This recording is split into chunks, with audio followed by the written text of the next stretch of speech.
Judith's notes. Just so subtle. All right, I got a thumbs up. There's a subtlety. So that thumbs up, I think, means I know. She possibly will. For the viewers at home, we're looking at a note that we've been given by the administrative assistant who wants us to do something. I feel like she thinks that we're not going to get it done unless we do it as she says. I came back with a signature missing one day, and so this is, I believe I brought this. Only get Oh, larger. my God. One letter per page. Pretty soon there'll be 3D. So last week, it's funny, but we're kind of in a bit of a open meeting limbo, if I'm not mistaken. And I had 2 times ago, Kevin very kindly gave me the cheat sheet for what to say pre-COVID and the sheet for what to say during COVID. And that was great. And then the last time I heard, I forgot it and I winged it, and we didn't get any angry letters, so I assume either nobody was paying attention or I did it enough right. It was fine, but today I found it. Yes, I found it. And then now we're in limbo because if I'm not mistaken, at what time does the statute? 12:01. Midnight last night. Oh, what to do? This is like the stuff I went to law school for. So I am going to read the pre-COVID intro with just a little jazzy post-COVID intro thrown in. It's like the special sauce. It's kind of what I was going to say. So, good evening and welcome to this meeting of the Norfolk Select Board. It is Tuesday, June 15th, and not Thursday, March 17th, which is when Kevin actually did this one. So it's Tuesday, June 15th at a little after 7. Apologies for any technical difficulties. Once again, that's on me. My name is Cece Van Tyne, and I'm joined here tonight by Anita Mecklenburg and Kevin Calcutt. And we are the Select Board. We're also joined by the Town Administrator, Blythe Robinson. I believe that the Executive Assistant, Judith Lazardi, is joining us from home. Judith? Here. Outstanding. And Judith, apologies for the heckle, but we did enjoy your colorful, large admonitions not to forget to sign the documents, lest we rue the day. As a reminder, this meeting is being audio and video recorded consistent with the open meeting laws of the Commonwealth of Massachusetts, which rejuvenated themselves at 12:01 a.m. today. But in addition is also available via Zoom as though it were 12:01 a.m. yesterday. So it's kind of crazy in that regard. So people are at home watching us on Zoom and also here in the audience. Big audience of people, 2 people here in the audience, both of whom, oh look, she panned out, that's awesome. And so you can see both of their heads, and they're great looking heads. So in any event, it will be rebroadcast on NCTV's government cable channel, as well as uploaded to NCTV's YouTube channel. And with that, please join me in standing for the Pledge of Allegiance. I pledge allegiance To the flag of the United States United States of America, and to the republic for which it stands, one nation, under God, indivisible, with liberty and justice for all. Folks, again, I'm going to ask if everybody could mute themselves. The only one who should stay unmuted right now would be NCTV. And I think, Kevin, you're going to help me here. Am I the one who mutes people, or does NCTV mute people? Nope, you're the one that does that. Oh, okay, that's a level of power I hadn't really necessarily prepared myself for. Somewhat heady. I will attempt not to get drunk with it. So, Blythe, if you could take us through what we could expect on this evening's agenda while I contemplate who I have accidentally not let into the meeting, etc. Sure, we'll be covering COVID updates, followed by public comment. The action items tonight include appointments to various boards and committees, an appointment of tenant members of the Norfolk Housing Authority, to consider abatement of a water bill for property on Campbell Street, to consider approval of a contract for equipment rentals for Public Works, to consider approval of the use of Town Hill for a concert later in June, the renewal of a taxi license for Norfolk Town Taxi through the end of this calendar year, to consider declaring a state of water supply conservation, to consider approval of a preservation restriction agreement for the Norfolk Association, and to consider closing a portion of Hampton Road on June 26th for a neighborhood block party. Discussion items include holding a delayed 150th anniversary parade on September 19th, discuss posting of board correspondence, town administrator updates. After that, there are 6 warrants to be signed and 2 sets. Outstanding. So first thing on the agenda, as I see, is the COVID-19 updates. Back over to you, Blake. I'm starting to enjoy giving these updates because the news is getting better. We posted the latest update to the website yesterday, and Norfolk has been in the gray zone like most of our communities in the state. Now we've been in that zone for several weeks, and for the past 2 weeks, we've had no new cases. So our positivity rate is a flat 0. Awesome. So very good news. All of our departments are open, have been open, and that seems to be going well.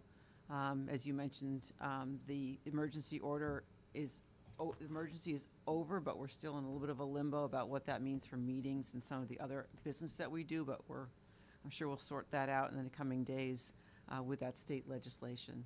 So all good news. Thank you. Looking for it to stay that way. There is somebody in the waiting room whose name is listed as Paul Guest. Before I ask them to sort of add on numbers or last name, any, I've got $5 on Paul Terrio. I would. oh, that's right. All right. So Yes. we will let him in this time. Sans name. The next step on the, Yes. but nobody took you up I on the know, bet, I so you know. get no money. No Gambling in money a for public you. Meeting is frowned upon, Nope. I think.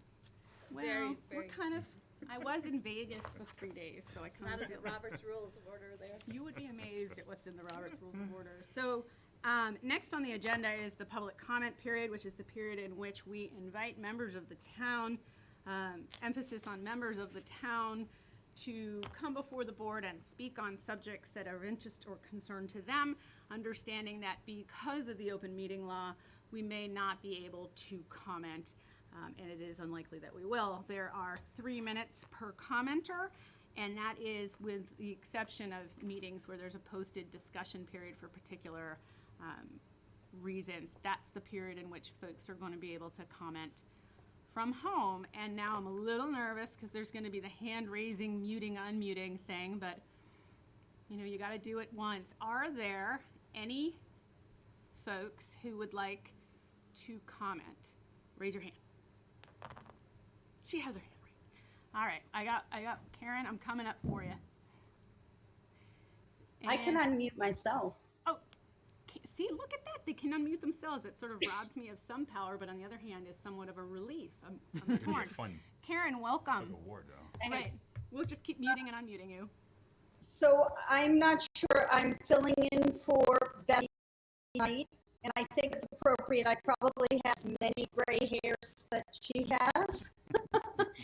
I'm not sure if this is the time I'm supposed to give an update as far as the PIP group for the Southwood or 111 Denham Street. Karen, I'm going to interrupt you for 1 second and ask the good folks behind the screen, am I supposed to be muted? Because I don't want to impact Karen's, and this isn't cutting your time, by the way, Karen. You didn't allow access to your microphone anyways. I don't think it's a big deal, but yes, you could just mute yourself as a Okay. double check to make All right, sure. that's what I want to do. Sorry, back to you. Apologies. This is all new, and it's on a new laptop that I may yeet out the window, as my kids say. Hey, it's new for me filling in for Betsy, so. So is this the time that she makes her comments about the? Yes, PIP? ma'am. Yep, this is it. You are now Betsy. Okay, awesome. So as we all know, there was a public meeting last week. Prior to the meeting, the PIP team sent an email to EnviroTrack to make sure that they were going to record it. And we kind of hooked them up with NCTV. And as of this morning, I checked in with Katie and they have not provided a recording yet. So we're trying to get that posted to the NCTV YouTube. So that's one update. This morning, we sent an email to Mr. Byrd and also CC'd a number of the town folks, the planning board, Blythe, and I think you guys as well. There were some RTNs that were missing from Mr. Bird's presentation last week, as well as no mention of the documented radium use that was on the property in the early years. That's documented in a book written by one of the early doctors, and it's online at the Walpole Library. So we sent all that information today to Mr. Bird. And we are probably meeting in the next week or so to start gathering questions and comments to provide back to them. As everyone knows, this is the time for the 20-day public comment period, which will end July 2nd. And we encourage everyone to submit any questions that they have to them, and it's via email. I'm not sure, Blythe, is that information up on the town website on how to provide public comment back to them? It is not, so if you want to get that to me, Karen, I'd be happy to look at that. Okay. So I guess that's it for my PIP updates. Thank you very much. You're welcome. And Hopefully I did Betsy justice. you did her proud. Now I am going to mute. I can mute myself. Oh, okay. Why don't you? Can you take down your hand, or do I take down your hand, or do I just ignore the hand? You can, whatever you It's like want to do. it's not really a hand if she took it down. It was more like the thing on a chicken. So next up, it looks like is agenda item number 3, which it appears to have 2 prongs, correct? Correct. As the board requested, we invited our Norfolk County Advisory Committee member, Patricia St. Aubin, to come to meet with you. And so, and I can see Patricia waving on the screen.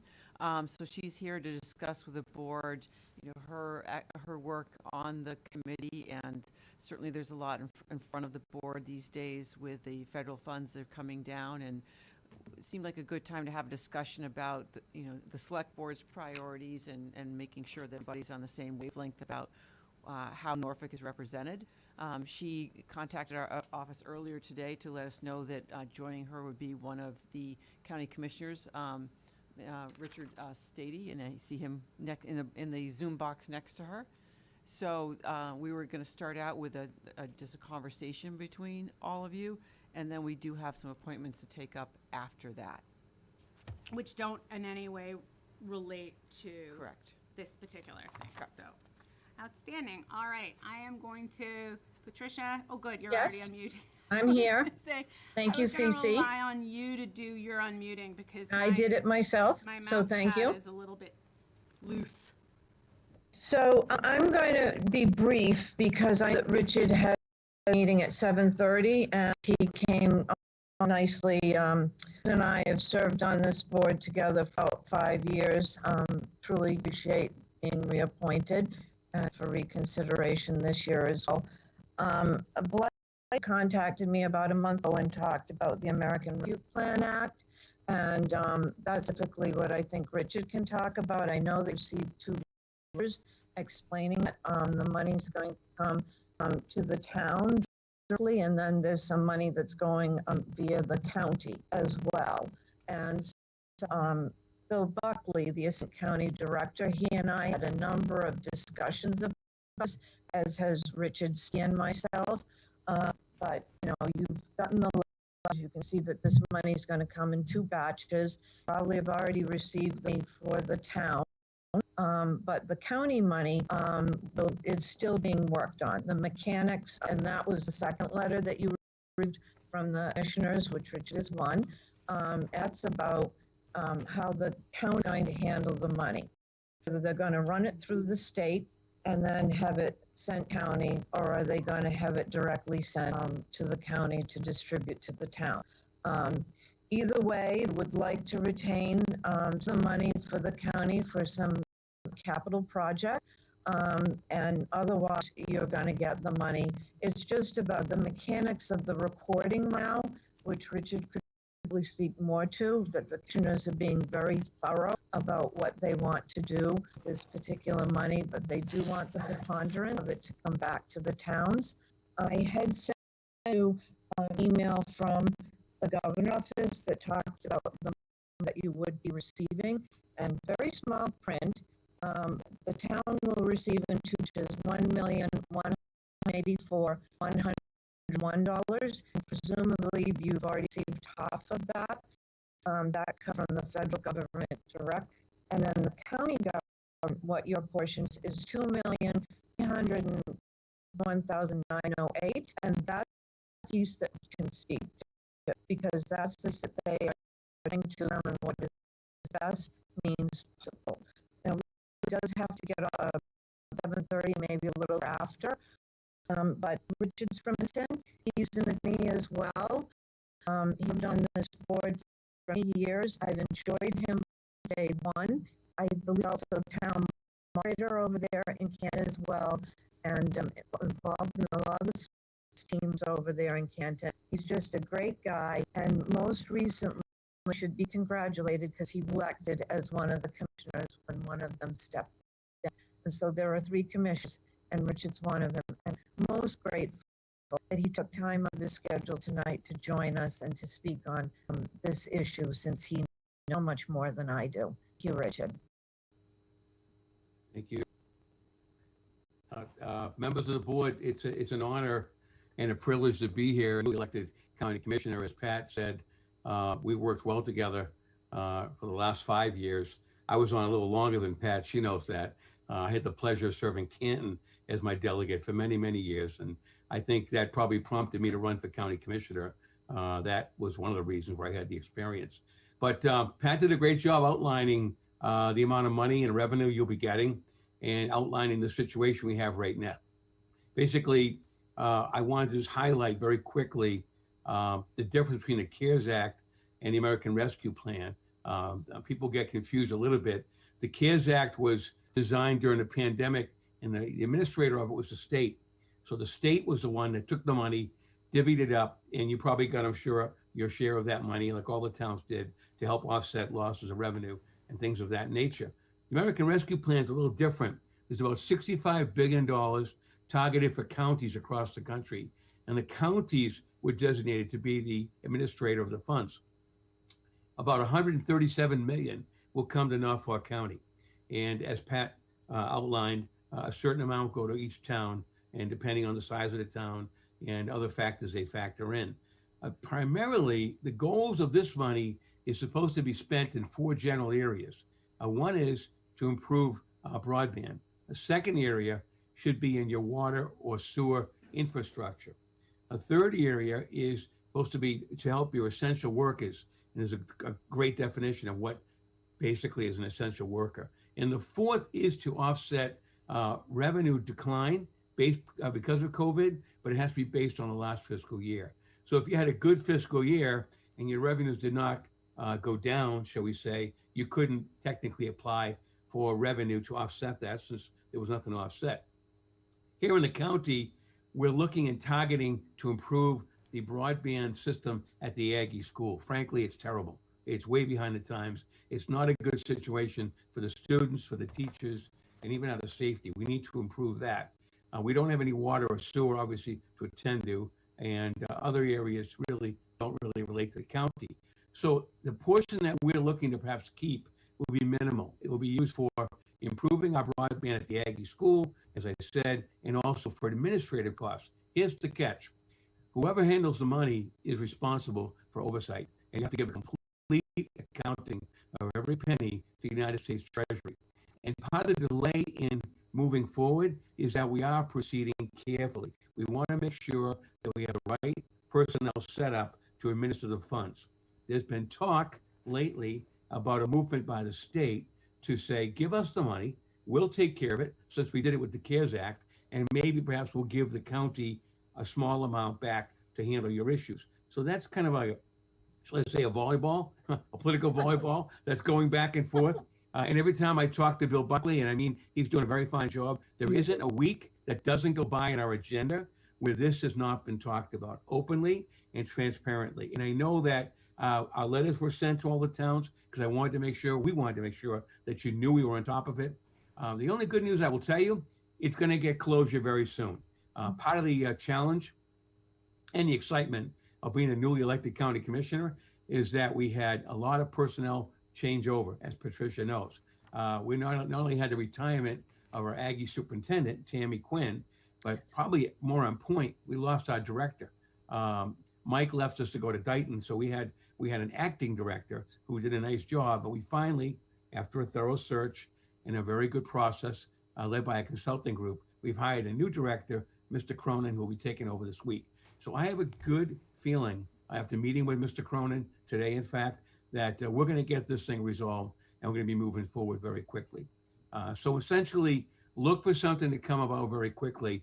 And what would happen, basically, it essentially would be where you would make an application out for a particular job. And I don't want to get too much into the weeds because that's something that Mr. Cronin could talk to your administrator about. It's probably better handled that way. But say you have a water project or a broadband project, or perhaps something else that is covered by the bill, it would be an application you would fill out. We would oversee it, obviously work quickly as best we can and get you that money, obviously in a timely manner. So that's the good news. I mean, the good news is that money's coming, all right? And that's always a welcome thing for any, select board.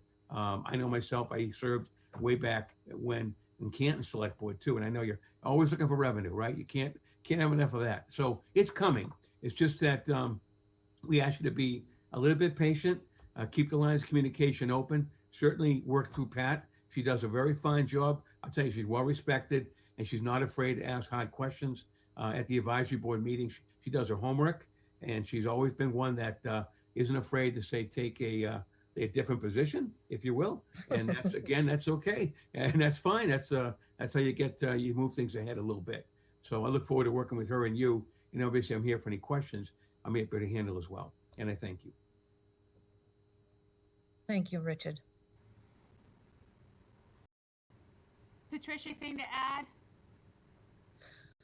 before Well, we I ask him a think, couple of questions? Because I know I'm. What I'd suggest if he has to leave in 3 minutes is that yes, you sit tight just for a moment or two more. I I'm will. mindful that you have some I can, family obligations. Madam Chairman, I can stay a little longer. I think I can push that clock back a little bit for you. I don't I get a chance to appreciate visit Norfolk enough. I'm here for you. I appreciate that. I appreciate that. And I will say, I have a couple of quick questions, and then I'll turn it over to my brethren. I am delighted to hear that there's some focus on the Aggie. Absolutely, my language, flipping.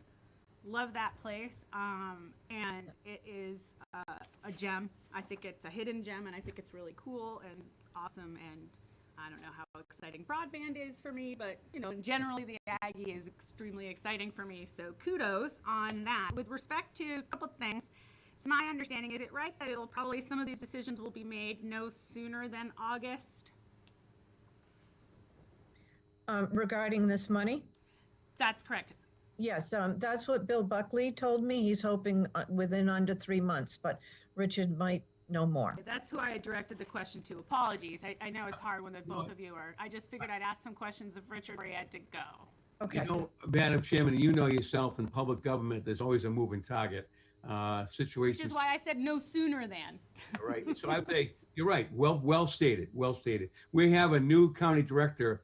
And as I said, I think you're going to see perhaps action on this a little sooner, but certainly no later than August. Certainly.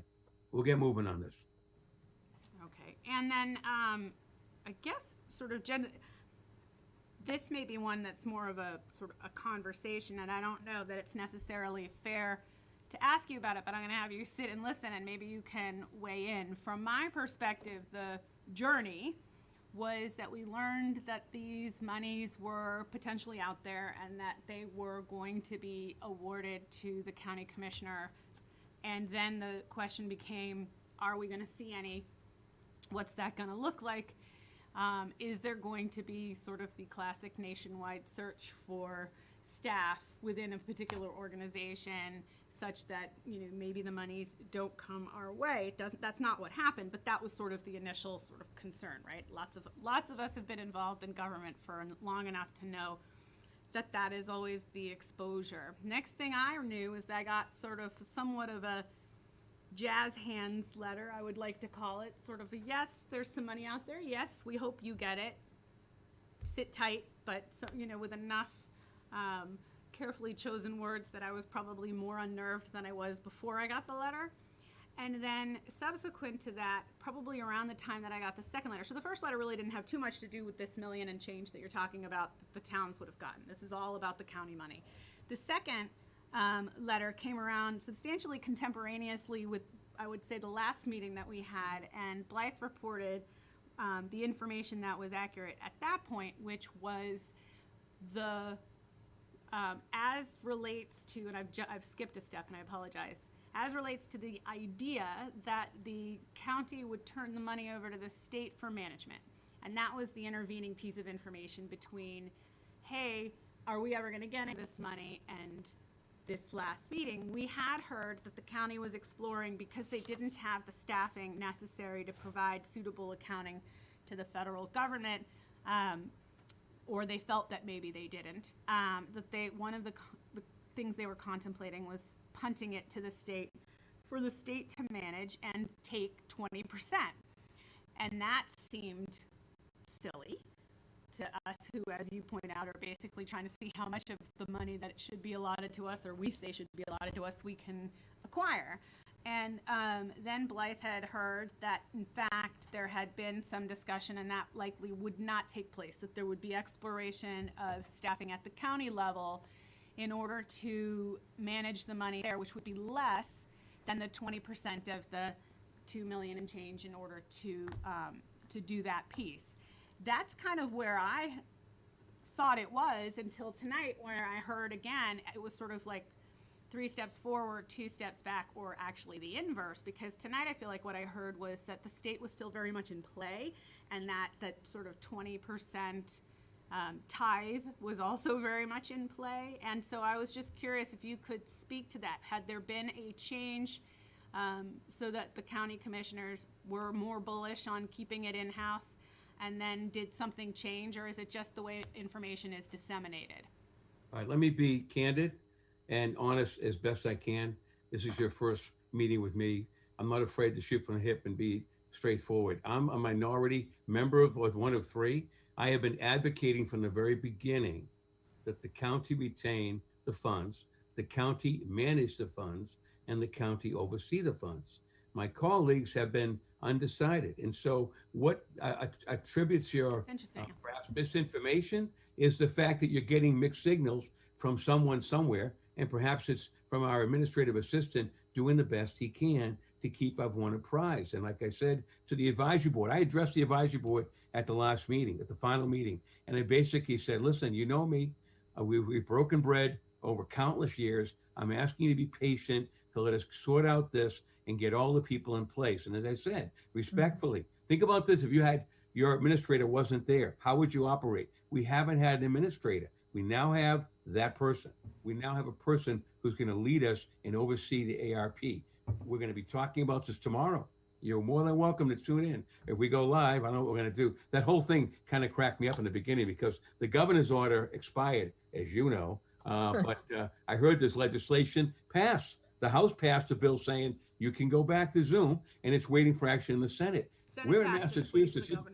We love our politics. You know what I mean? Like I said, 1 minute it's this, 1 minute it's that, and I'm not trying to be deceiving at all. So all the things you said, Madam Chairperson, are exactly true. Those were all different. In fact, there was even I heard a rumor, shall I say it, that Senator Warren felt that the counties weren't suited in New England. They weren't the same as the counties in the rest of the country, which they're not. I recognize that. And so she wanted to amend the bill to make it that all New England would be exempted and the money would go directly to the state. So we were dealing with that. So I had a meeting with Congressman Austin Kloss. I remember at a pro-Asian rally, about 2 months ago. And I remember him telling me the county's getting the money and it's going to be used for the following areas. And he was right on the money, no pun intended. And I took that back to my board. And I said, we're the administrators of it. Here are the categories. We need to have personnel and staff that will look over the money carefully and do what you will internal auditing. That's not going to be a great deal of money, but certainly you want to make sure that we're dotting all the I's, crossing all the Ts, we pay the penalty. By the way, you don't get the full amount. We get half of the amount from the federal government. I think it's coming up like again in August. And then the second half payment comes later. All the money, whatever year it is, has to be spent by 2024. So you've got time. I know, and I understand again, I've heard from my own town. All right, I'm their neighbor's son. I've heard from my own town board and their officers saying, when are we getting the money, Richard? We want to plug it into fiscal, the fiscal year. I understand that totally. So believe me, we want to get the money to you, but we want to do it the right way. Okay, and it will be done the right way, because I think we're all going to have a meeting of the minds very soon on this and get this worked out. I think I said, Patricia outlined it correctly. You have heard kind of scuttlebutt and hearsay, where the state's going to do it, the county's going to do it. That's all going to settle out. I think in the end, the county is going to take over the responsibility, and we're going to have to set up a system of checks and balances, and then we'll move forward. That's my feeling. Well, that's really super helpful information. I don't know that it was necessarily scuttlebutt or hearsay when our town administrator seeks information from the county commissioners, and that information is disseminated to her in her role. But I think Bill has been reflecting what he's hearing. He's hearing a different story almost every week. Right. I mean, no, I get that. I'm just saying that this wasn't water cooler gossip. This was sort of company line, and I'm completely appreciative of how much of a moving target this is. I will also, and I don't want to speak for everybody, but for myself, this isn't so much an issue about needing money in the door this instant. Certainly we're mindful of the manner in which it will be given to us if, as, and when we have the needs that are within the statute. But my concern is more that the monies, should we need them pursuant to the statute, are actually there and haven't been co-opted in some other way. And that is why we are paying very, very close attention to the entire process. And so I'm very appreciative for your time, and I know that you don't have much left, so I'll stop yapping and turn it over to Kevin, and then Edith. Thank you so much for joining us, Commissioner Stady. I just have one quick question for you. In today's episode of Siloed Mentalities, I learned for the first time during our last meeting that a couple of counties in our Commonwealth have abolished county government and work directly with the state. This is kind of interesting to me because I had no idea that that was even a thing. I didn't know you could do that. So I'm wondering if you could, at this point, just outline for us how those counties who have abolished their county governments will be handling the distribution of these funds compared to how the others who aren't are kind of in limbo. All right, great question, Kevin. And hopefully we're not going to abolish Norfolk County, because I believe, and I've always felt that Norfolk County is well run and well managed. Like I said, we have the Aggie School, which is considered the jewel of the county, well managed and does a great job. And in terms of responsibilities, I don't think you're going to see a lot of waste. In fact, one of the things I'll just say really quick, a little plug, is that we're adopting best practices. We've got a group in that's going to have us, what you say, best practices in terms of hiring, firing, capital programs, things that are long overdue. But we're bringing the county, if you will, into the 21st century. So back to why those counties were abolished. Not to be disingenuous, but I think a lot of it had to do with mismanagement. And frankly, they ran out of money. They got in trouble, and they decided to dissolve. They were dissolved. One, for example, is Middlesex County. So if you're in a town in which the county's been dissolved, my understanding is the money just can't pass to the state, and the state then distributes the money to the town. Whereas Norfolk County, Bristol County, Barnstable County, Plymouth County, of course, those are all intact. The money will be going to those county treasurers, and then the commissioners will be, I think, dispersing the money in the appropriate manner. Hopefully answer your question. Those other communities are getting the full amount of what the town and the county would have gotten. So if you're in Worcester County, you're getting Middlesex County. If there was a town of 12,000 in Middlesex County, they're getting the 3.5 million. Not Population percentage of the county population is how you got You'd it. still use the county boundaries to make the determination of. Yeah, if you're in those counties and you're getting the money directly, if you're in these counties, you're going through. You know, your administrator probably could answer this better than me, but my understanding on the CARES Act, that the state did take an administrative fee. Is that correct? Didn't they take a fee to administer the distribution of the money? They Certain amount. determined that they were going to give out, I think, 500 million. It was based on population, and we got our share of that. How much Yeah. they kept of the greater amount of CARES Act, I don't know off the top of my head. We were told it was in the vicinity of about a 10 to 15% management fee, shall we say. And again, it's justified. They had to put perhaps additional people on to administer the fund and look over it. So obviously, we want to come in a lot lower than that. If we're going to be doing it, we would think the percent will be a lot less than, say. Well, to quote you, Richard, I'll tell you the truth, and I don't want to disseminate, but that's why we like you as the people who hand out the money, right? Because you can come in with a lower hit than the Right. Winter Hill gang up there in Beacon Hill. So, Yes, exactly. Anita, any questions? Well, I was wondering, when Patricia said the 2.3 million, is that prior to the Norfolk Aggie money coming out? Is that, Probably, yeah. I'm hearing you. Oh, are you done? so, yeah, I so would is say, that, yeah, is that that's- money inclusive Right. of Norfolk Aggie? So Nope. actually, when we're done, Again, and I'm going to say this with great respect, and this is why, again, there's some confusion. The numbers even that you had and that Pat shared, and even that Bill is sharing, those are based on a 2019 census. That needs to be updated. I don't think it's been updated yet. Secondly, to answer your question more directly, that number might be lowered a little bit because out of that money, a certain amount will come out to the county for administration. I can't say how much. That would be, less than honest of me to say that. So that number would be lower because out of that amount, the county would take a share for administration and oversight. I hope I answered your question. thank you. I'm going to quickly follow up. I'm sorry I'm so verbose tonight. Go ahead. But to follow up on what Anita was asking, so I hear what you're saying, that the number that Patricia just gave us not too long ago, the 2351908 number, is based upon the 2019 census, because that's how they break down the number of people, et cetera. And that there is going to be a determination at some point as to what the current number should be. And so my question is twofold. The first is, and I'll ask them both together if you don't mind answering. The first is, when is it that they will actually make the determination as to the amount? And then the second piece of the question is, I certainly understand that the total amount that we would have been looking at, we'll just use the 2019 numbers, the 2.3 number would have been before the fee, right? The 20% if it was the state, or the hopefully 1 to 2% if it's the county. And so I'm not asking you to own that one. I certainly understand what I was doing there. But my question is, Right. the money for the Aggie, is that included in that as well? In other words, is it each of the towns losing a little piece of their theoretical $2,351,000 for the Aggie, or did the Aggie money, or whatever the money is that inclusive of the Aggie, come off of the top, and the 2.3 number is the result?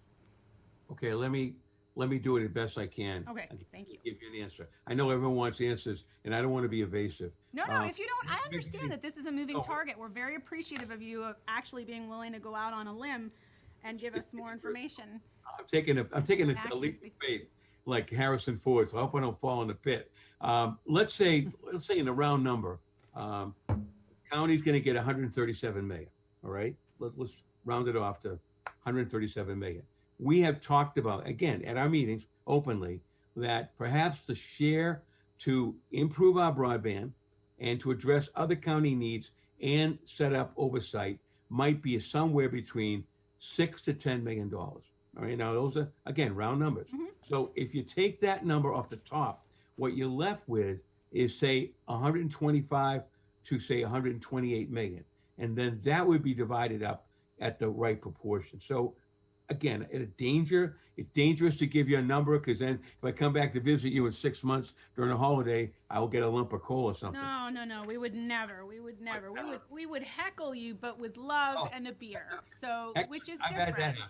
I'm saying But I your just number would be shared proportionally, Madam Chairperson, Yeah. and it would be reduced proportionally. But it's good to know, like I said. Sure, on the a very- process. That's kind of where we're looking. And so the reason my head whipped around is because Anita's an educator, and I heard you say that there was 137 million round numbers, and we were going to take 6 million of it which would leave 125 to 129 million. And I'm like, I went to law school because my math skills, but even I am like, well, I don't understand where the delta is, but that's something for another day. So that was it for my questions. Anita, anything else?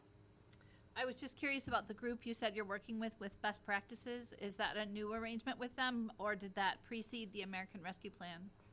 That preceded American Rescue Plan. Great question. They're the Abrahams Group. My understanding, this is their first venture into working with counties. They've done a good job. They did a thorough analysis, an in-depth look at all the operations, our capital program. I can't commend them enough. And they've come up with a report. We expect the final report. I believe it's supposed to be coming out in the middle of July, right in time to ruin my summer vacation. But, I'm elected. That's my job. It's going to be good. It's a good group and well worth it. Well worth it. We're long overdue. Thank Long you. overdue. I'm good. Thank you. Well, thank you very much, both of you, for this useful information. You've given us a lot to think about and chew on and harass you with questions later. So moving on to the second. So I'm going to mute you, and then you can both stay and enjoy the exciting evening of agenda items, or go and do other equally but certainly not more exciting things. And so I'm going to mute both of you. Oh, you. Thank you very much, Madam Chairwoman and the board. And Sorry, I screwed something up. Hold on, don't ask to unmute. No, what have I done? Can somebody Click on Am I there now? Oh No? yeah, now you're there. Sorry, I'm just gonna stop trying to. No, just quick courtesy. Thank you. Pleasure to meet you all. I hope to see you again, and let's keep in touch. And obviously, the channels of communication are open, and hopefully we'll be getting some progress on this and other issues as we move forward. There are a lot of other things. Outstanding. It was really super nice to meet you. And Patricia, I'm glad to see that you unmuted yourself, because I was trying to unmute you and somehow it turned it on to like a, I don't know what the No, hell. I heck just I wanted did. to concur with Richard, and I really appreciate, Madam Chairman, that you allowed us to speak and that I was able to listen, and we brought up current and Richard with his time this evening. Really, He's a really guy like, on the board. it was a delight to hear from Mr. Stady and you and get that information. So thank you very much. And on to part B. Thank you. Thanks. Okay, now I'm going to try to do. I hate this. Okay, I don't know what I did. All right, they went away. So next up is part B, Blythe.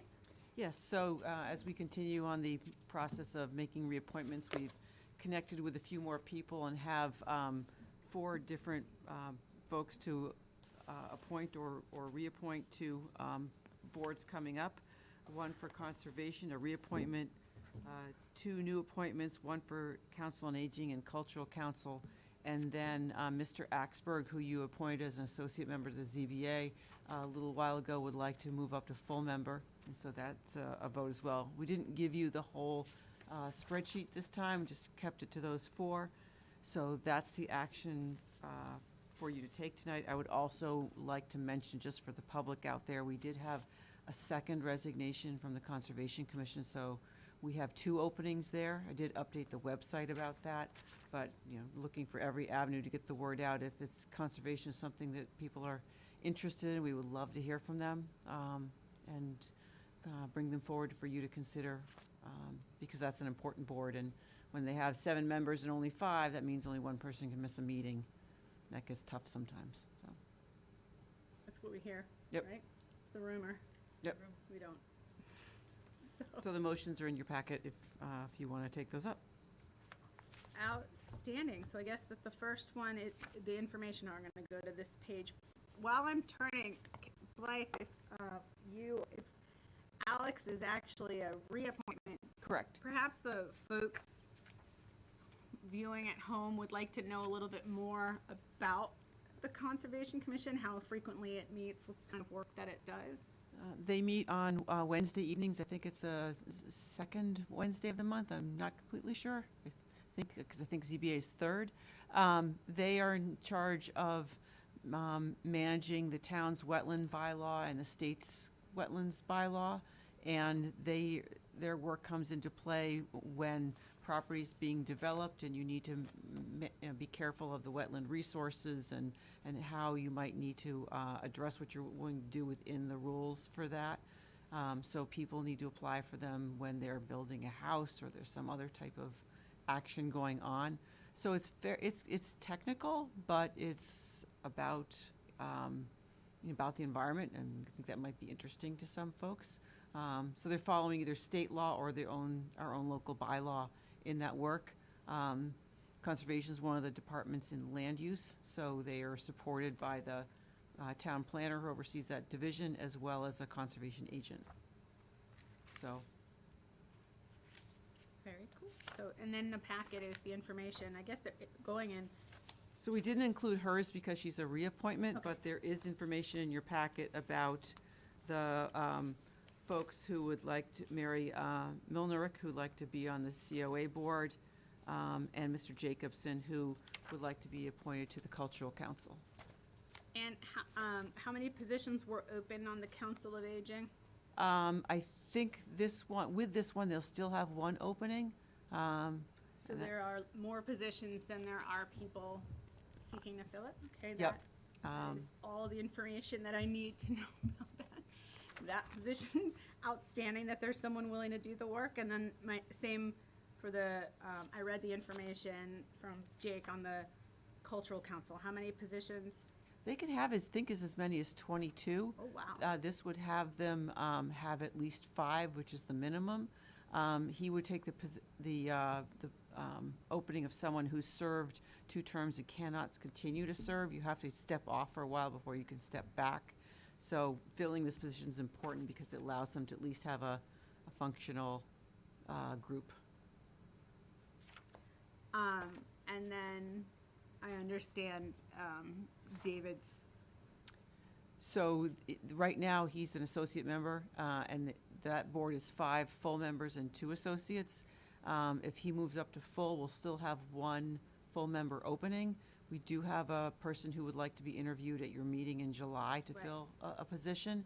If you decide to put that person in that position as well, then the 5 full member positions will be filled, and we'll be looking for 2 associates. Associate. Yep. Okay. They're square in my head, Kevin. Questions? No? All good. So my next question is, housekeeping on Blythe, should we go through each of because it's different organizations, do we need to do them each? I make Separately 4 rather different than on motions, bank? yeah, because on the ZA, it's a different term also than Gotcha. the other first 3. All right, so do I have a volunteer for reading the motions in paragraph? Oh, great. I move that the board vote to reappoint Alex Weisheidt to the Conservation Commission for a term ending June 30th, 2024. Second. Having a second, all those in favor, say aye. Aye. I didn't hear any opposition. Next motion? I move that the board vote to appoint Mary Mlinarsik to the Council on Aging for a term ending June 30th, 2024. Second. All those in favor? Aye. Next.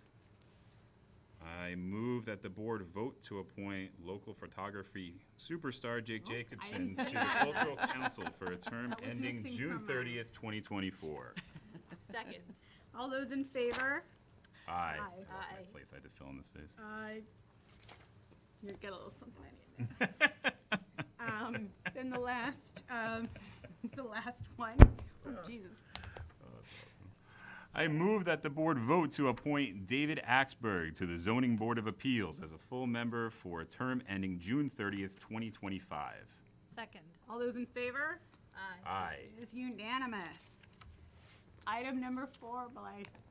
Sure, so in your packet is some information from Town Clerk Carol Green that an act signed by the governor earlier this year requires, among other things, that public housing authorities have a tenant member. And so there was an opening that came up on this board, and so it perfectly lined up to the opportunity to appoint said tenant member. And so in your packet is some background on that, as well as application from Kristen Raymer, who would like to be appointed. And with us tonight, since we actually have an audience and people, very exciting, is the chairman of the Housing Authority Board, Lieutenant Shannon, and Kristen is also here to meet with you as you take up her appointment. So welcome. Welcome. So, first thing that I'll say is, was there anybody else that was interested in this position? Any other brave souls that? Not that I'm aware I of. didn't think so.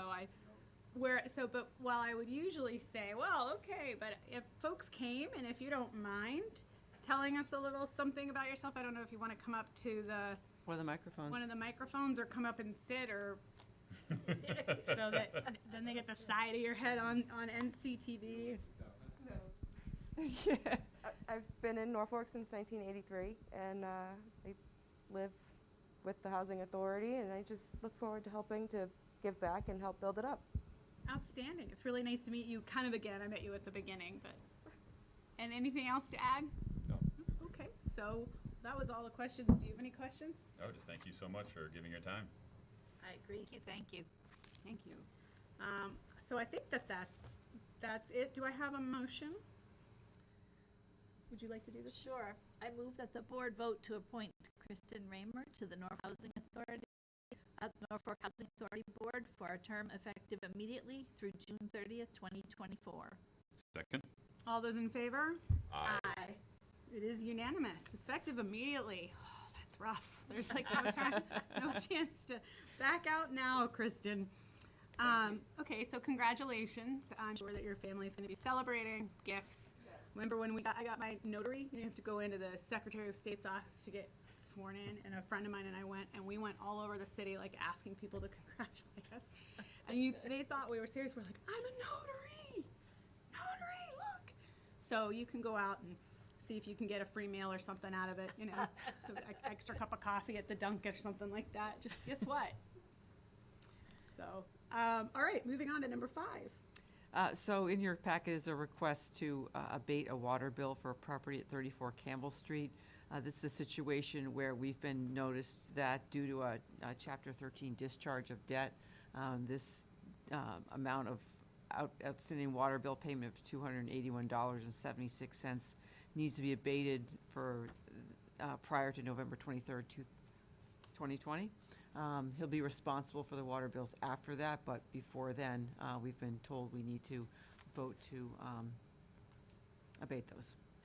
It's going to be taken off the list. Thank you. Guys have any questions? Nope. Do I have a motion? I move that the board vote to abate outstanding water bills from Mr. Frank Gaynor, 34 Campbell Street, prior to November 23rd, 2020, in the amount of $281.76. Second. All those in favor? Aye. Item number 6, Blythe? Yes, so as we do every couple of years, we put out to bid the rental of various pieces of equipment that either we don't own and we need at times, or we have a particular project that's bigger than we have enough equipment for and we need additional help. So we put that bid out again this year. We opened them on May 28th. Only received one bid. It's from our Kadesh Excavation from Walpole, who we've been working with for a number of years.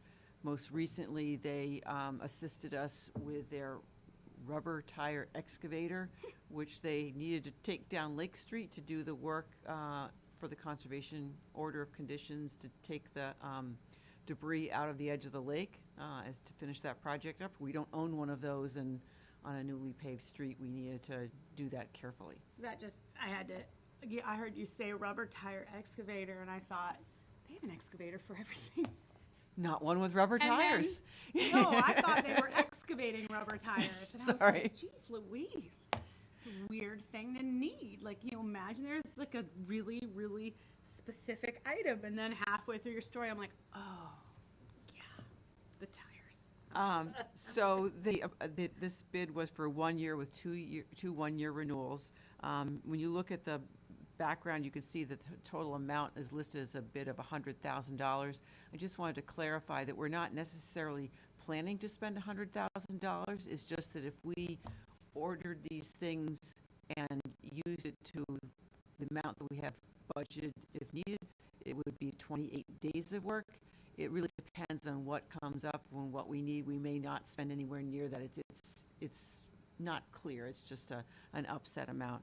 And if you're see favorable to vote for this, I just want to amend my motion to say that the contract would be awarded to Kadesh Excavation. I left the name of the company out when I drafted that, so whoever reads that, if you could make that friendly amendment, that would be great.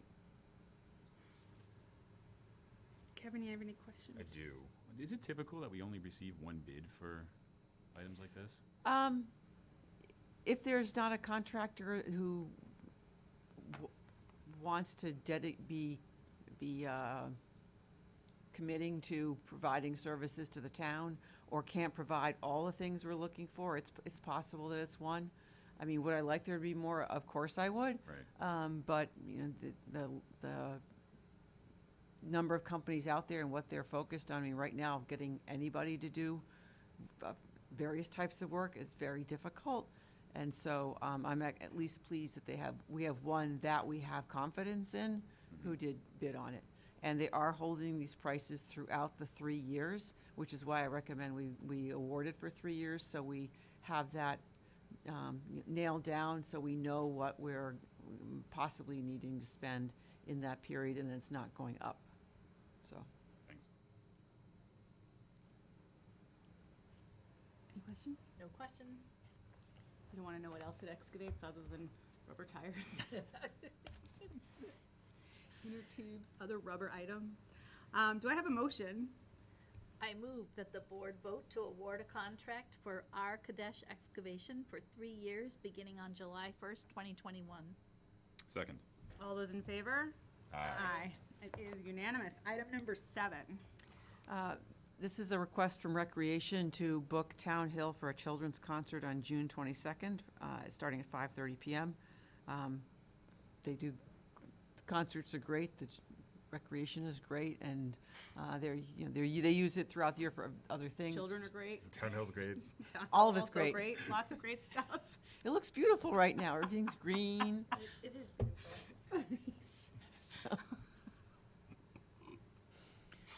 We fell apart at item 7. That was a new record for us. We made it that far, though. We hung in there. I thought we sounded quite erudite earlier on in the broadcast, but the wheels, Yeah. rubber, non-excavated it's wheels the fell summer. right off the wagon. Okay, so any questions? No. No, me neither. Do I have a motion? I move that the board vote to approve the use of Town Hill by the Recreation Commission on Tuesday, June 22nd, 2021, from 5:30 p.m. to 7:45 p.m. Second. All those in favor? Aye. Item 8. So as you recall, each year in December, we renew a number of licenses. One of the ones that we didn't do last December was the license for Norfolk Town Taxi. They actually asked us, because of the pandemic, if they could push that off till July 1st. And so we got back in touch with them. They do want to start providing rides again. And so in your packet is the application from Mr. Farage, who has turned in all of the required documents and had the inspection done by the police department.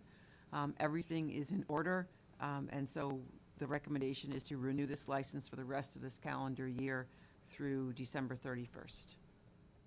And then that will put him back on the regular schedule with all other licenses. And he had it before, correct? He did. He just asked to postpone it because he wasn't able to generate enough business to keep going. So Right. if we didn't renew it at this point, then he would have to apply for a whole new license and go through a whole new vetting process. Gotcha. So, Yeah, that makes sense. Yep. Any questions? Well, None. I'm wondering, we gave, for our restaurants who were really struggling in a pandemic, we waived the fee. Is this something we're waiving the fee? Or is this something we're expecting the fee? Because it seems like this business was also hit hard by the pandemic. that's an excellent question. I don't recall what the fee was, but I don't see I a would not It be out says of order. $100 per. Thank you. The board certainly could choose to do that.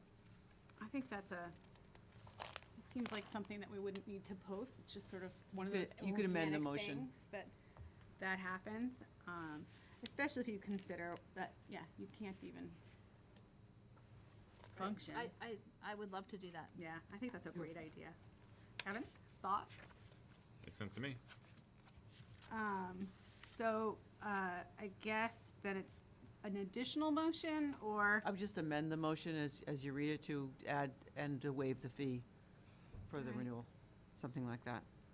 So Kevin, you want to take a stab at this friendly amendment? I always get the shoot from the hip ones. I move that the board vote to renew the taxi license for Norfolk Town Taxi to December 31st, 2021, and to waive all associated license fees for that period. Very nice. Nicely done, Kevin. Thank you. Do I have Only a took me second? 4 years to learn. Second.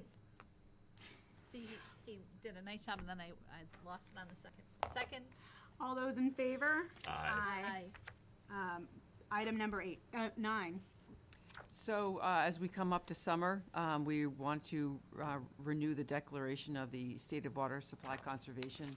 As you know, our bylaws of the town do require that, since the board is the water commissioners, that they should declare conservation measures annually. So these are taken right out of the bylaw. The 3 items that are listed: only handheld watering, no automatic sprinkler systems, no filling of swimming pools. So far this summer, things, have been okay. We did have a hot period for about 5 days. I did see a projection of the Northeast and said we would have slightly above average precipitation this year, so we're very hopeful for that. But as we still have the 2 wells, and the Holbrook well is very likely not coming online till the fall because of delay in getting the items in the building that need to be put in it for it to be delivered and put in place. I think it's really important to approve these again. We did this in July last year. Now we're doing it in June. We're going to diary this to make sure we do it in May going forward. Get ahead of the summer. Excellent. Couple questions if you have the answer. One, the sign was out a couple of weeks ago. But it can't go into effect really until we vote, or was it just hey guys, it's more public turn it information. down?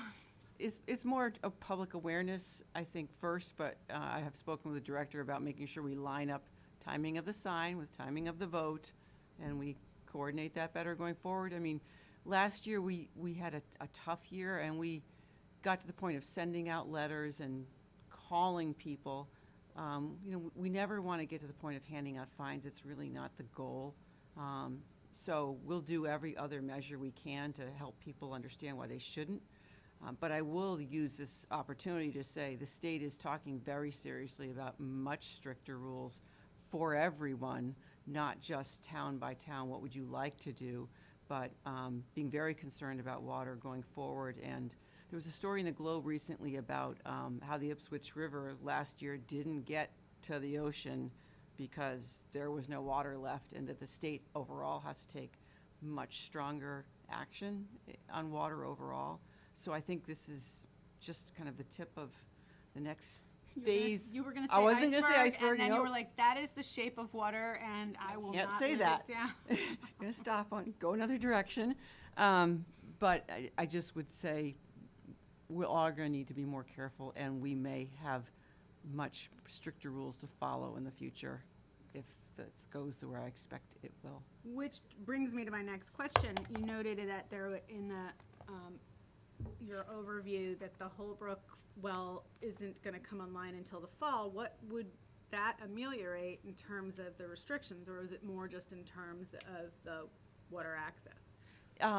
Because the purpose of the well is to give us redundancy, it allows us to shut down one of the other wells that maybe was getting overtaxed so that it can recharge, and you balance what you're pulling out of the ground in a much better way so that you can be more confident that you have the water that you need when you need it. But it wouldn't necessarily be a situation where, because it's online, the restrictions start later, are less. No. Okay. No. So this is, oops, I'm sorry. I was just going to say, this is the period of time where I start pricing out wells every summer, and then I decide it's not worth it, and then I bemoan my lawn compared to all of my neighbors who have beautiful wells. But whatever, yes, the straw. But at least you don't have to mow, and then, No, that's the thing. You still have to mow. You still have to mow the straw. well, not as much. Dust ball. It's just really, Do so, do both wells, I'm gonna digress here off of the straw. that's all right. Do both wells access the same aquifer? That is a great question, and you managed to stump the town administrator. I'm not, I do know what one is, but I'm not sure if they're exactly the same one. I will get you that answer. Okay, it just seems like water is a finite resource, and we think it's not, but it is finite, and so, We're gonna get it from space. yeah. that- Well, as the town continues to grow, I mean, we've got the balance of Lawns on it. where can you get the water from? How much do you need?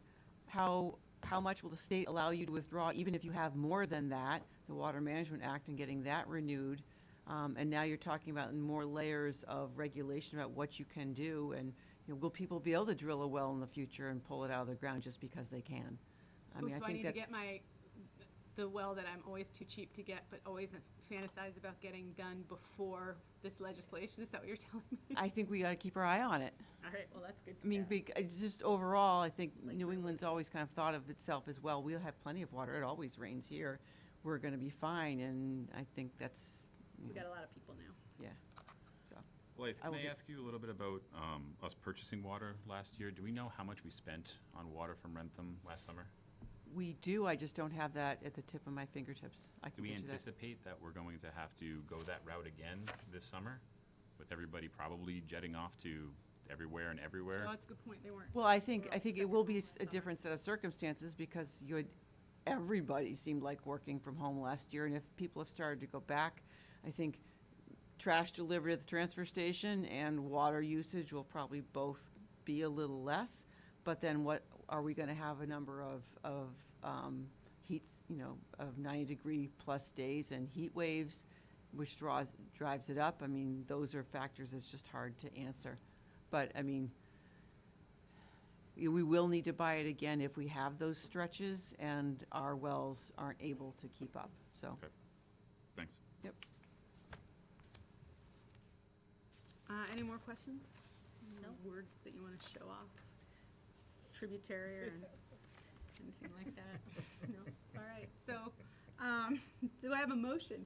Yes, I move that the board declare a state of water supply conservation through September 2021 and impose the following restrictions: only handheld watering, no automatic sprinkler systems, no filling of swimming pools. Do I have a second? To clarify quickly before I second, it says no automatic sprinkler systems, but that's obviously only for individuals who are hooked up to town water, right? I suppose you're correct. This is taken right out of the bylaw. Have to think about that. I mean, Well, you can't tell someone not, if this is water conservation for town water. See, look at me, I'm already guarding my imaginary well. You can't tell someone not to use their own well if you're guarding the town water. So we always follow the restrictions because we assume that our well, I have a well, shares the aquifer of the town, so Oh, we know Jesus. that we're protecting that we same want water. everyone to do what you do. We didn't have our old one, we didn't have sprinklers for the same reason, but,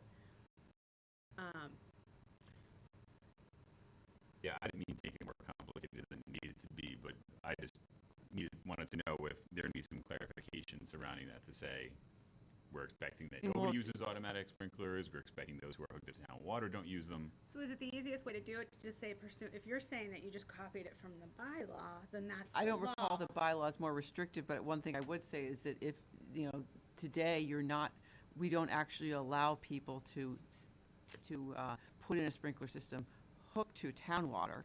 So I guess I'm trying to talk myself into the fact that we wouldn't want people to use them regardless of what they're hooked up to, because it's still drawing water out of the ground that impacts water for everybody.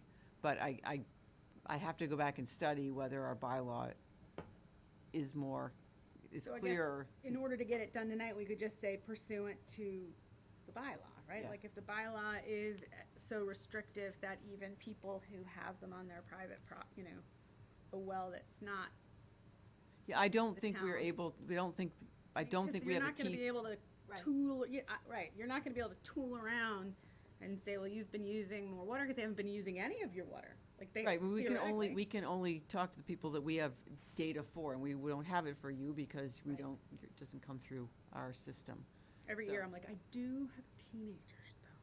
So I just want people to know. Okay, so pursuant to the bylaw, I move that the board declare a state of water supply conservation through September 2021 and impose the following restrictions: only handheld watering, no automatic sprinkler systems, and no filling of swimming pools. Second. All those in favor? Aye. There have been days where I've contemplated how long would it take me to hand water. It's just not worth it. Just let it go dormant. Then I think just pull it up. Last year, I also priced out fake grass. Spent a lot of time on Pinterest looking at fake grass last. It was an interesting summer all the way around. Item number 10. So if you recall, a couple months back, the board approved a application by the Grange Association to get a state historical preservation grant to replace the roof. So they were awarded the grant of $10,000, and then cobbling that together with funds they had from rentals of the hall, they're able to actually replace the roof. I think actually they have completed that project. But grants from the State Historical Commission come with preservation agreements. There already was a preservation agreement on the Grange for the exterior of the building, I guess, except for the roof, which, when that happened a number of years ago, it was signed by both the Historical Commission and the Select Board. So the state has sent the new preservation restriction and wants to follow the process done with the old and have the, also, again, Select Board and Historical Commission sign that preservation restriction as well. There's no financial obligation for the town by signing the restriction. We're not obligated to take care of the Grange or spend any money on it. It's just that we agree, since we allow them to apply for it, that the preservation restriction should be in place between the state and the Grange. Excellent. Makes sense to me. Any questions? It's a lovely resource for our town. Do we, I have a motion. I move that the board vote to approve a preservation restriction agreement for the Norfolk Grange Hall Association Incorporated. Second. All those in favor? Aye. Aye. I forgot to say aye on that one, so it's not even a long night. Item number 10. So the 11. 11. So the, some neighbors on Hampton Road have sent in an email requesting to be able to have a block party on June 26th with a rain date of the 27th. In order to do so, they would like to close a portion of Hampton Road during those hours of 4 to 7 so that neighbors can gather and enjoy getting together. We've run this by Public Works, Police, and Fire. All are fine with it. We will most likely provide drop-off on Friday, pick-up on Monday, some sawhorses or cones so that they can safely do that. And those will be easily moved if public safety needs to get through during those hours to get somewhere in a hurry. So we recommend the approval of that. Cool. Any questions? Nope. Nope. I have a motion. I move that the board vote to approve the closure of a portion of Hampton Road on June 26th from 4 to 7 p.m. for a neighborhood block party with a rain date of June 27th. Second. All those in favor? Aye. Moving on, looks like we're at least briefly out of the motion items to a discussion item. So yes, joining us tonight is 150th Anniversary Parade Committee Chair, Paul Terrio. Paul got in touch with me a couple weeks ago to say, hey, I'd like to discuss having the 150th Anniversary Parade on June 19th. And I said, great, let's have a discussion with the board about what you're planning to do and what their thoughts are on that, so you can either make plans or not. In your packet is an email from him which briefly mentions the route, the time, the amount of time he thinks the parade will take, and where they are on funding. So I asked Paul to join the meeting tonight to talk with you about that. Howdy. Thank you for the select board for inviting me to the meeting tonight. Just as a follow-up from last year's efforts, the pandemic got in the way of the so we put that off. We delayed all that. Where the infection rates got to the where the states opened back up, I thought that we would proceed forward, and I picked a date of September 19th. I had emailed of our fellow board members, and September 19th is a Sunday afternoon. It's at 1 o'clock. The Patriots are not in Foxborough, and that seemed to be a real date as far as for planning purposes, for purposes, and for weather purposes. So I've spoken to other boards. I was in the recreation meeting last night, and they've tentatively set aside about $50,000.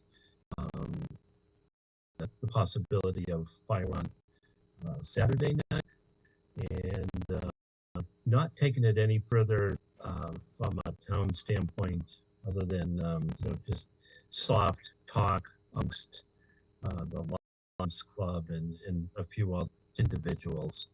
So, and really, that's kind of where we're at. I want to by you folks and see if that is with your plans, and if that works for you. I'll put together a meeting with our fellow committee members, and Donna Jones being one of them, and go from there. And then we'll have more to report as time goes. Okay, well, I guess I'm up first for some questions. That I think it's cool that there was a date in September where there's an away game and it coincides with a weekend day. That works for you guys. As usual, I'm always the guy who asks this, and I see from your email that you've already got about 5,000 saved, and that the funding is self-funded. Then I heard you say $15,000 budget from the rec department. Is that money from the rec department that they're putting towards the parade? If you could just explain that a little bit more. Is that in addition to the 5, or what's going on with that? Yeah, so I was on the meeting last night, and there was basically said the same thing, and then they made a motion to set aside tentatively up to $15,000, and the discussion centered around fireworks displays, on a possibility of fireworks displays on Saturday night, and then maybe your funds, beyond. So, yeah, no definition as to where all that money is going and what it's all dedicated to. Okay, I see. It's just a set aside. Right, so they're setting aside that money, and it goes for the parade proper, and maybe it goes for other things on that weekend that are sort of dovetail in terms of the 151 celebration, or maybe it right, like you can see the merchandising now, or at least I can, and which is another way to self-fund. So now I understand. That's a question for rec department. All right, I don't have any other questions. I mean, we should definitely be seeking sponsorship from the good folks at Bacardi, right? Right? Makes sense to me. Oh, then there's gonna be letters written. You don't have to have rum to have fun, and there's children. So, Paul, if I could just clarify for a quick moment, Sure. kind of to dovetail off of Cece's comment, the $15,000 set aside by recreation is separate than the $5,000 that you've raised already up until this point, right? Yeah, in actuality, it's not 5,000. It's like $3,700, $3,800. Some other committees that just came to fruition, because things stopped, last year, and so I've softly reaching out to supporters and companies and whatnot. And, so yeah, from a budget standpoint, we're at like $3,800 of donations, hard money donations. Gotcha. Thank you. Anita, before you go, just because I'll forget, in terms of, I know that this was somewhat of my question last year, in terms of if all you end with is the 3,700, and just for the sake of hypotheticals, the rec department decides that they really actually need that for the fields, or for, actually they decide on fireworks and they go crazy with sparklers and whatever, and there's no money left for you for the parade. What do you do? Is it something where the town ends up having to pick up a part of the tab, and are the police, fire, et cetera, are there any sort of monies there that you have to spend? And what do you anticipate the parade? I guess this is my roundabout way, because now I'm thinking out loud. I know what my questions are now, but I didn't 2 seconds ago. What do you think the parade's going to cost you? And if you don't get more than 3,700, what happens? Well, that's always a good question, for sure. And the bigger picture too is that I've not reached out to any groups that we had been communicating with once before, so it could be a very short parade. Well-funded short parade.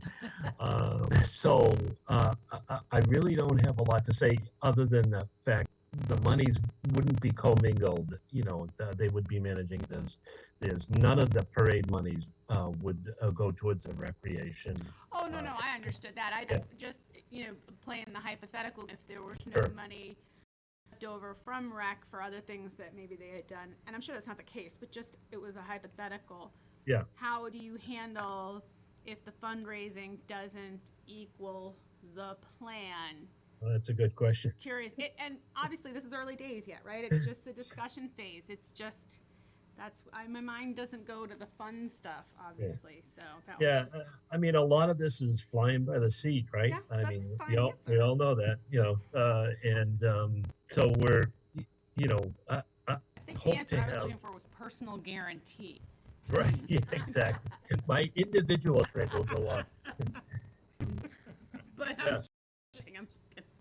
Not really. I'll mirror, I hang my shame every time I go sit down. No, I mean, I hope to have a better input from a standpoint, after I hear, guys, if you endorse, I had reached out to either the chief or the fire chief. So, I mean, there could be a bunch of things that come at me from a caveat. And so are you thinking about dicing? No, we haven't that far yet. I mean, it's certainly an option, and yeah, we could do that. It really this is like the paper unveiling. Okay, Right, this right. is Early stages. this is where I am. We've got the participants.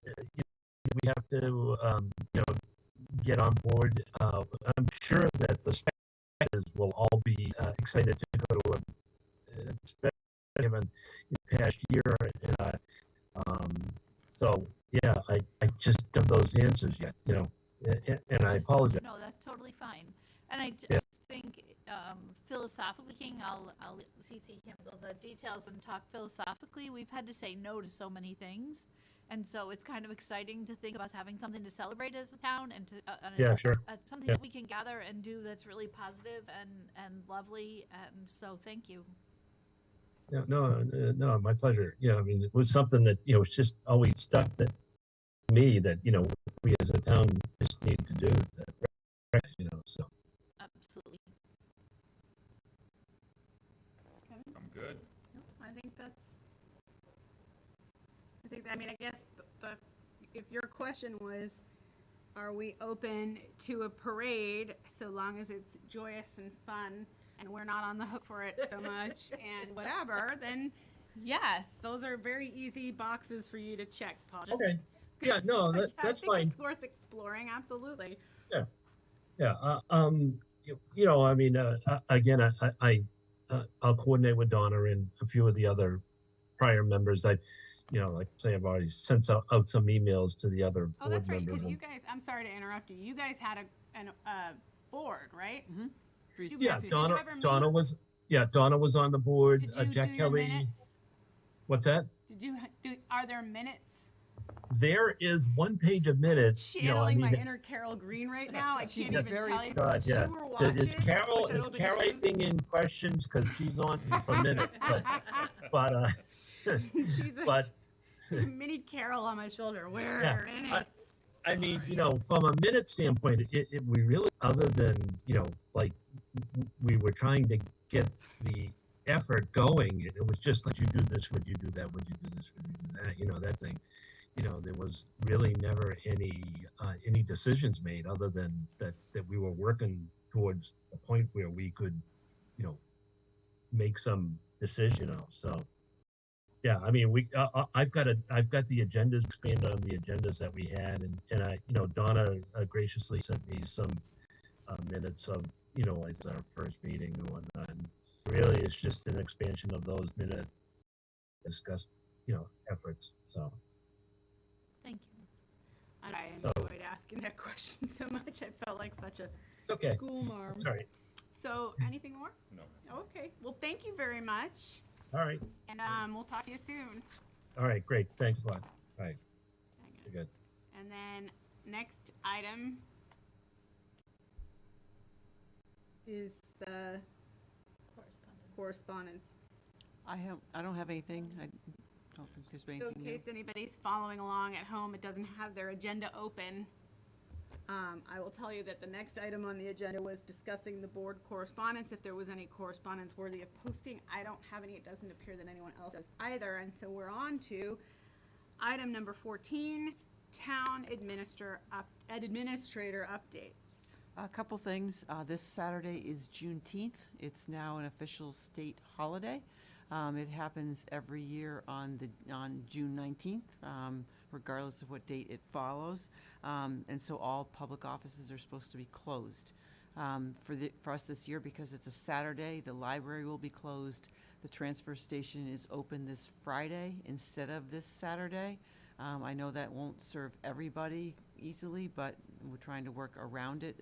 It's the signs are up at the roundabout and at the transfer station and on the website, so hopefully the news is getting out there. I'd just like to tell everyone again about that. A couple things for our July meeting that you can be looking forward to is that the fire station building committee will be coming forward, I fully anticipate, with a recommendation of a firm to hire for the owner's project manager. We had 2 interviews last night. We have 2 more tomorrow, and very good firms. We're in, I think, an excellent position to make a good recommendation. We'll also be recommending an auditor for audit services. And then we had a letter come in from the owners of property up off of Cranberry Meadow. It's a property, it's in the 61A program. I think it's got 22 acres that they will be they've got a purchase and sale agreement for, and looking for the town to decide whether it wants to exercise its right of first refusal. That has been working its way through the other boards. Planning board's talked about it, CPC, staff has as well. So we're just doing the rest of our due diligence to bring that forward. So those are items that are just we're working on and coming forward to you in a couple of weeks. Blythe, before I open it to anyone else, I do have one question. The fire station building committee that's coming forward, we've been hearing a lot of activity, which is very exciting. What's the funding situation? Now, I'm mindful of the fact of what we did back in the day in terms of town meeting and the global amount. Is that what they're relying on now? Do they I would imagine that some of the organizations that they're hiring want to be retained with actual cash money. Maybe they don't. Maybe there isn't any need to do an outlay. But if they're entering into contracts, what monies are they assuming that they'll get? Are they making a plan to spend money that hasn't been? So of the original $14 million that was approved for the then combined police and fire station, there's just over $3.3 million left from that project. Right.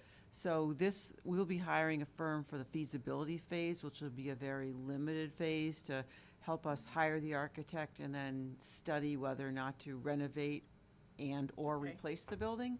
What we've been telling firms is that monies will get us through, all the way through the full design process and a little bit of construction, but will not pay for the whole thing. So I envision that we would pick a firm, hire them for the initial phase, and then once we've got through that and the board approves the path forward, then we would amend that contract, continue them on and the architect to do this design, and then come to a point where we're going to need to come back to you in the town and say, okay, we've now determined it's going to cost X million to finish this job, and we need to get approval to go to town meeting to ask for those funds and a debt exclusion for the appropriate amount. So I certainly understand before you go to town meeting, having a study or people sort of look at this versus that, rebuild versus build new, et cetera. But what I feel like I'm hearing you say, and maybe I'm wrong, right? It's kind of a little slap happy tonight. I feel like what I'm hearing you saying is that they'll decide on a path, this good learned group of folks, begin the path, break ground, start trucking down whatever the path is, and when they run out of money and they've already expended the $3 million-ish, right? And they have the hole in the ground with a wall up, then come back and say, okay, now we need more money, which either will make people feel like they've been held over about, right? Like it feels like that's a problematic way of proceeding. And so maybe I'm wrong. So to clarify, I don't think anybody has any intention of going out to bid, and we couldn't sign a contract for construction without the money in hand. So when we put the charge together, I think we were very deliberate in saying, first you've got to get our approval to hire your consultants, so we're comfortable that you've hired the right ones. Then we want you to stop in and see us at feasibility and That's all I then wanted to make sure. design It's to make just sure that we feel comfortable that the path you're taking is the right one. And you come back to us before you want to go out to bid and say, here's what we have designed, here's what we think is the best way to go about this, here's what we think we need to do it, and we say yes to that, and then we go ask the town for those monies. And if the town agrees that we've done all that work right, they approve that debt exclusion, then we would award a contract to a contractor and then build it. So I've been very encouraged, though, about how these firms think that we can move expeditiously. Which saves money. One of them, well, I think there's going to be a discussion about the timing, given the marketplace right now of construction, whether you hurry as fast as you can or you need to wait a little bit to see how prices, Cost of wood and stuff. all that comes out. One of them suggested, all of them at least suggested that we could, if we could get to a town meeting no later than the spring of '23, we could be in the building by start of school in '24, possibly. And if we were able to move a little more quickly in terms of an architect with a design and all that before it, we might possibly be able to make it to a fall of '22 town meeting. I think that's, I'm not sure that's like to hear it, but I'm not sure that's realistic. But either way, it's shorter time period than I thought. I know that the chief is already working on drafting the program, which is the Bible that you live by, what you need and how it justifies what is in a fire station, so that we don't wait for the architect to start the first day to start. Well, let's talk about what you need. We're trying to have all that ready so that we're not wasting any time. If moving quickly is the right approach for the town. Was that a learning from the police station that happened with the police station? No, I think there probably was a program developed for the fire station, but haven't been able to find it. So he's taken it upon himself, I'm not going to take any credit for it, to reach out to other communities that have recently done one and say, show me what your program looks like so I can think about the size of my force, our fleet, what we need to have in it, because every fire station has to have some certain things. And then we have to talk about the things that might be different here. Well, we need a big training room, or do we use the one at the police station? How many bunk spaces do we need and do we need them for men and women, or just those sorts of things will be specific to Norfolk. Are they doing, like, that just made me think of something, and maybe you can't answer this, but in terms of being cost conscious, not to the exclusion of the safety of the town, but as you just said, right? Do we use the training room at the police station versus building it so big and spending X dollars? I recall sort of hearkening back to when we were interviewing and hiring a chief. I really feel like the right guy for the job of minding the pennies is the current chief. But in terms of that piece, of the budgeting piece, is that one of the problems of not really knowing how much? I'm just sort of thinking in terms of your usual town meetings and the usual people who show up and will say, you don't need this, why do they need that, can't you do it for less money? And so in terms of getting a pitch ready that is accurately reflecting all of the attempts to be super mindful and streamlined for cost, and also be able to convey that to the town, who may have a cadre of different kinds of people whose life's experiences may or may not trust that government spends well, including probably anyone who has lived in this particular town for like the last however many years.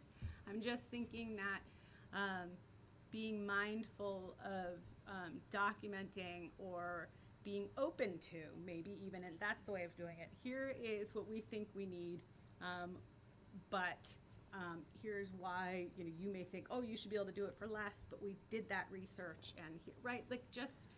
I felt, first of all, I think the committee already has done a good job of making clear to the firms that there is still lingering concerns about the cost, and it's going to drive this project, that we need to take the extra steps to make sure that we're doing cost estimates along the way, and we're figuring out the list of value engineering items, so we can, if things go up a little bit, we've got a list of things we can go to get the cost back down again, and that you make really thoughtful decisions about where you might spend a little more versus spend a little less. Like, from the CIP that we're trying to think about the size of our fleet, and maybe we can condense 2 trucks into one, but we also know the town is growing. So right now we have 3 bays back to back, and we're chock-a-block full. We can, we've got to practically grease the mirrors to get them in and out because it's so tight. It might be a really smart move to build it with 4 bays, even though we don't have room for the 4th bay right now, so we don't spend money later, but we might spend, do something else to reduce the cost in another area so that the thing that's valuable to the town is there for us should we need someday they're building trucks bigger, so we have to be prepared for that kind of stuff. That's interesting. Those are just the kinds of things that I was just sort of thinking in terms of the kinds of things that we can expect people to rightly be asking, even in a climate that hadn't witnessed what happened the last time. Yeah. Right? Like, I remember the 18 times that we sat through, even before when I was on advisory, before I was moderator, with the number of times where they would show the trailer that they live in, and people would be like, it's outrageous, and then the other people would be like, it's fine, I've lived in worse, and it would just end up whoever, it's usual town meeting, right? Whoever packed the seats and wherever it fell on the agenda is whether or not it went up or down. So you want to be able to, I was just thinking, just being mindful of the kinds of questions that your more parsimonious townsfolks might have an interest in. Yeah, we had 9 firms submit proposals. The 4 that we picked all have a lot of experience in public safety buildings, and one of them, that's really almost all they do. So I think they really all, whichever one we pick, understand what you have to have in a fire station and why you have to have it, why you don't store your bunker gear in the fire truck bay. Right now, that's where it is. There's a list of reasons, and I know I can't list them all, about why that is a very bad idea, and you shouldn't do that anymore, or you can't do that anymore. And so I think we'll be able to one of them suggested, you're doing a video of the building that you're putting online, and you're having coffees and conversations with people to explain to them why you don't put the bunker Right. gear with the truck. Right. So that we can we've got a good committee of people who understand how to build these buildings and what need to be in them. We'll be able to, I think, do a great job of explaining to residents as much as they want to know why it is what it is. And I think everybody's very mindful of cost, and we want this to be correct and for the next 50 years, but it's not to be more than we need. So. I'm sorry, that was long-winded questions, but that was my question. The interviews are were streamed live last night. I think they're actually pretty interesting. If you wanted to watch a little bit of them, you can see what I think each of those two firms bring to it. Tomorrow night, we're not live because the ZBA is, but it'll be taped and I'm always broadcast later. fascinated by the number of niche industries that come, like when we were talking before about how much we've are learning about town governance and how the town's run, but also all of the little niche companies and organizations and firms with, Like the Just rubber a- tire excavators. well, Very that is niche. something else. It's very, very super double niche-y. secret niche-y. So, Kevin? Like the fire station building committee meetings are open to the public, right? Absolutely. Yep, we haven't had many people joining the meetings. I see the person in the bottom third of our quadrant was on the meeting last night. But people may have been watching it on YouTube and I'm not aware. But we will be open to the public tomorrow because that's what the rules are. We'll be upstairs at the police station. I think more to Cece's point, for those who are feeling more invested in this process and wanting to play an active role in it, they're more than welcome to come Love to to these have them. meetings, share their insight, Yep. their perspective, and help drive some of these things before they're brought in front of us for decision making. That's a great point. I think one of the issues I was thinking more, that is an excellent point, but I was thinking more in terms of, not everybody, it's not necessarily fair, but you know how we'll spend considerable amount of time, I'm sure it happens in school administration as well. Here are the 11 ways that you can get your information. 11 ways, folks, count them, 1 through 11 ways that we've got it online, you can come live. Like, we've got lists, we have lists of lists. Here's where you can go back and review it. And then there's a group of cranky folks barking questions at you and not understanding why they hadn't been told about it. And like the Irish in me wants to be like, rah, rah, rah. Sometimes I do, but so I was thinking more in terms of being prepared for that. And I think one of the ways to be prepared for that is just as you were saying, not that these folks will know or learn or even be interested in necessarily, some of them, anybody, coming to the meetings, but if their neighbors or the people who they usually kibitz with have gone to a coffee or watched the videos or this and that too will sort of bolster the idea of transparency, the idea that people are being careful with the taxpayers' money. Because I mean, I know it's debt service and I've seen the magic jazz hands of the 18 ways why it's almost like they're paying us. So I get that, but most people also get that. And at the same time, as you pointed out, this growing population that we have is we've got a school we're gonna have to build. Like, there's just other important things as well. So as much as I love the idea of big fancy, I also love the idea of big fancy school and smooth roads someday before I die. Smooth roads, and then I get put in the cemetery that's right here in town. So yeah, that's it. That was my question. Bringing it all back around. Do you have any questions? It was unrelated to the fire station. Ooh, I was those. I was thinking about Juneteenth. Yes. And it's a new holiday for Yes. folks. It's something that people don't know a lot about. So I could see there could be, and I'm wondering if on our website we want to have something like, what is Juneteenth? Or Sure. maybe we could talk to NCTV to also run something about that as a public service so Good that idea. people have an understanding of the new holiday because Yep. it's really important. And Yeah, it will. It's because it falls on Saturday. It's maybe a little less impactful to town services. When next year on Sunday, it will need to be celebrated on Monday, because that's how state holidays work. So when someone's pulling at the door and we're closed, I think it will make more of a difference.